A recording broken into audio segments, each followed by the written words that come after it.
All right, shalawam. First off, I want to say praises to Yahawah, bahasham Yahawashi, bahasham Qudash. Double honors to our apostles and elders at GMS, and to the elect through the work in sincerity and in truth. Shalawam. There's GMS precepts, Nazar Khud here. And real quick, I got a few articles. I got two articles here. I'll leave in the description box, Lord willing. But it pretty much goes into how we're all slaves, pretty much. Okay, you so-called Negro, and not only you so-called Negroes, Latinos, and Native Americans are slaves or under subjection under this Edomite supremacy, aka the so-called white man. Esau is so wicked. Okay, he even enslaves his own people. Okay, that's how wicked Esau is, right? So we're just gonna focus right here in America how the Rockefellers have I guess, yeah, I guess this article says of the Rockefeller Doctrine. They have a doctrine or a way of thinking. They want a nation of workers. This is his famous quote here. They want a nation of workers, not thinkers. Okay. All right, and the school system is basically designed to create that, or to implement that, right? To create a nation of workers and not individuals with critical thinking skills, right? If you go to school, everything is like you're just regurgitating off of memory. It's memorization based. Okay, there's no critical thought in the school system. All right, everything's very robotic. Right, here it is. In 190, I'm gonna just scroll down here. It says in 1902, the General Education Board was a non-governmental organization designed to support higher education and was funded primarily by who? John D. Rockefeller. Throughout his lifetime, he donated approximately $180 million. The board's objectives were to promote farming, to establish public high schools in the South, and develop programs for African Americans. Here it is. It says, why was so much funding put into schooling? What was his motivation? Rockefeller said, I don't want a nation of thinkers. I want a nation of workers, or pretty much slaves. Okay? All right? So if we don't educate these people and we just teach them, from a young age, we teach them, we groom them in a way to be obedient to the powers that be, we'll have the perfect worker. All right? We'll have the perfect worker. Let me go to the scripture here. Proverbs 22:7. It says, the rich ruleth over the poor, and the borrower is servant unto the lender. All right? And they know this. They have mastered this, right? That's why when we get our check, and like I said, we're still slaves, minus the chains around our neck. Just because you don't have a chain around your neck, or just because we're not out there in the hot sun, picking cotton, that doesn't mean that you so-called Negroes, Latinos, and Native Americans aren't in slavery. We definitely are in slavery. Okay, I mean, according to the scriptures speak about how we're supposed to get our daily our wages by the end of the day. All right. And another way they make sure that we stay in the slavery, and we're always be in a position of borrowing instead of the position of lending. They created tax. Okay, tax, which is another word for tribute. Okay, and tax is ever increasing. I don't give a goddamn. Excuse my French. I don't care what your politician might tell you whenever he's running for office, how he's going to lower taxes. They never do. All they do is increase taxes. And not only do they increase taxes, they go ahead and create inflation by pouring more money, or creating more money and putting it in a money supply, which brings the value of that dollar or the money even lower.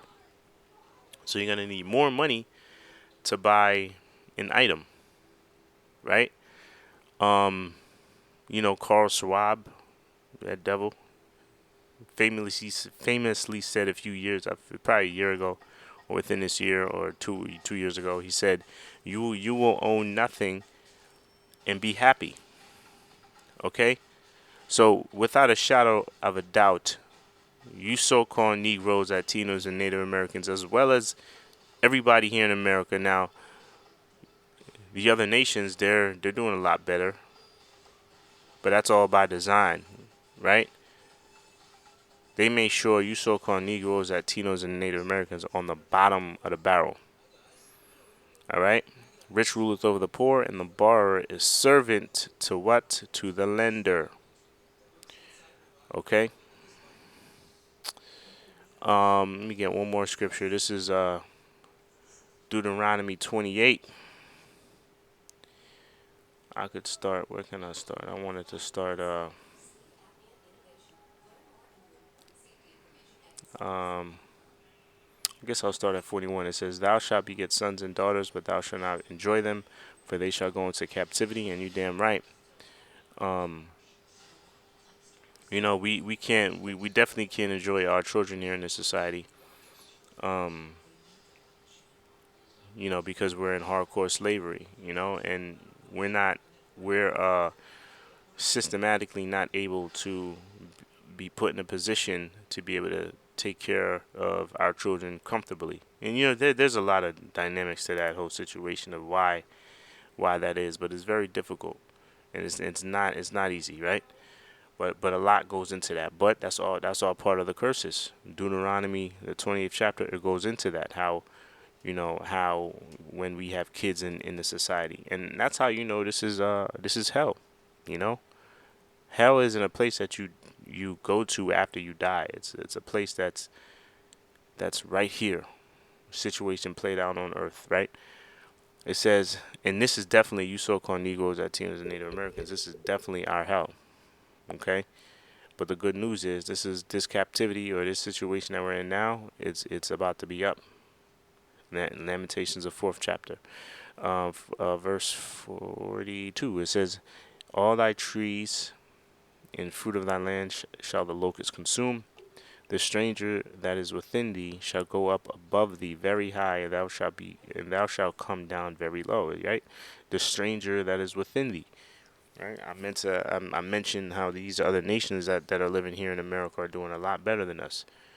Okay, the brother at the camp, he Googled the average household income for foreigners here in America, or not even foreigners, all nations that live in America, and the number one was it Elam? Yeah, it was the East Indians. Okay, and guess who was on the bottom of the list?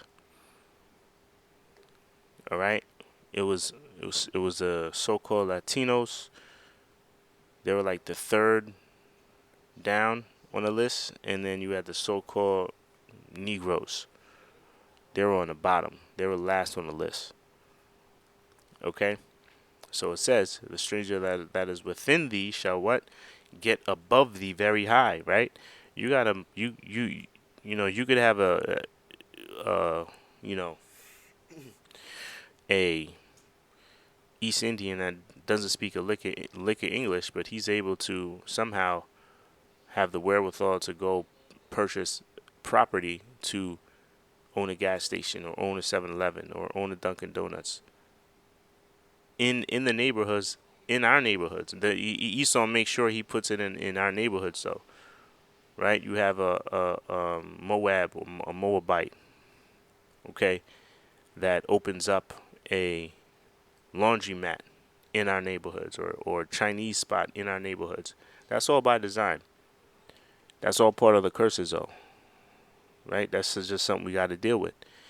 Verse 44, "He shall lend to thee, and thou shalt not lend to him. He shall be the head, and thou shalt be what? Thou shalt be the tail." I already read Proverbs, the 22nd chapter. It says, "The servant is the rich ruler." I read it. Deuteronomy 22 and 7. "The rich ruleth over the poor, and the borrower is servant to who? To the lender." Servant, okay? We're servants unto these other nations. We're servants unto the Edomites, man. All right?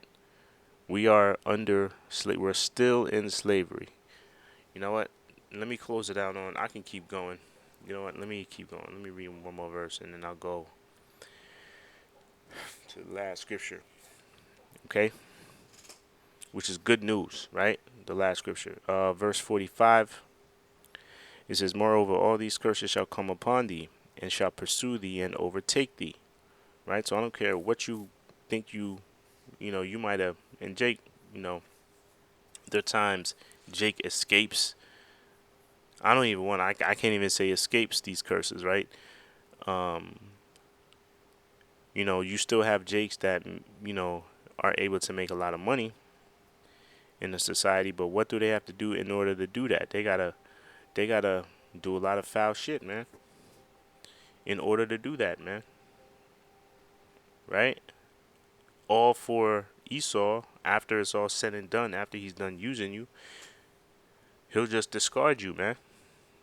Ask P. Diddy. It says, right? It says, overtake thee till thou be destroyed, because thou hearkenest not unto the voice of the Lord thy power, to keep his commandments and his statutes which he commanded thee. All right, so let me end it on some good news. Let me get Lamentations, the 4th chapter, because this is our last this is our last punishment, Lamentations 4:22. It says, the punishment of thine iniquity is accomplished, O daughter of Zion, right? So the punishment or the judgment of thine iniquity, or our transgressions, or our sin that we committed, is accomplished, right? And the punishments, I read some of the punishments in Deuteronomy, the 28th chapter. I went over a few of them. How they'll be the head, will be the tail. All these other nations are just gonna rise above us. When we have children in the society, it's gonna be for naught, because they're gonna go into captivity. Right? All those curses, those were punishments or judgments. Okay?